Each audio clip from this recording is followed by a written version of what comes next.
coach à domicile, le conseil bien-être de nos experts.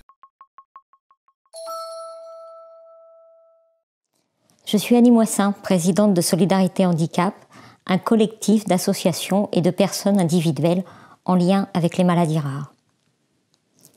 Les maladies rares touchent 3 millions de personnes en France et près de 30 millions en Europe, environ une personne sur 20, très majoritairement d'origine génétique et le plus souvent invalidante.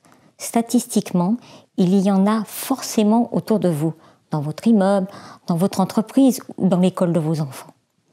La Journée internationale des maladies rares est l'occasion de rappeler que ces maladies sont trop souvent dans l'ombre et délaissées, et que les malades ont un quotidien très difficile et un parcours chaotique.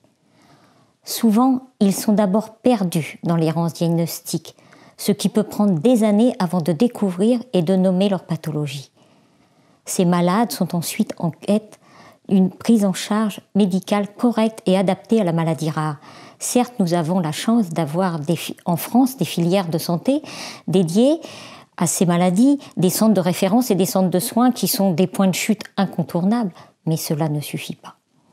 En dehors de ces centres et filières spécialisées, il arrive que le malade ou sa famille connaissent mieux sa pathologie et ses symptômes que les personnes qui les prennent en charge aux urgences et lors d'une hospitalisation.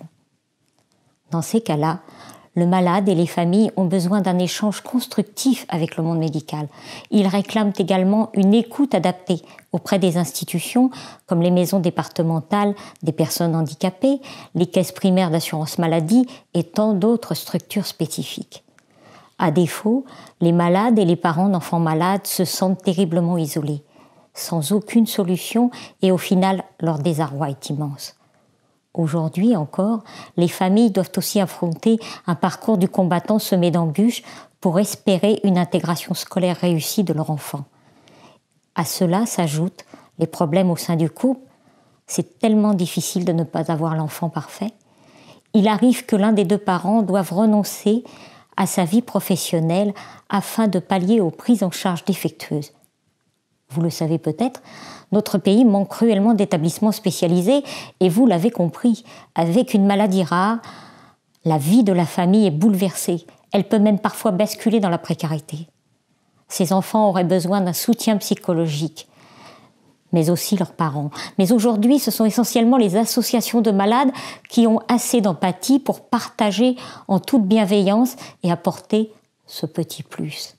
Alors une journée par an pour sortir les maladies rares de l'ombre, c'est bien, mais ça ne suffit pas.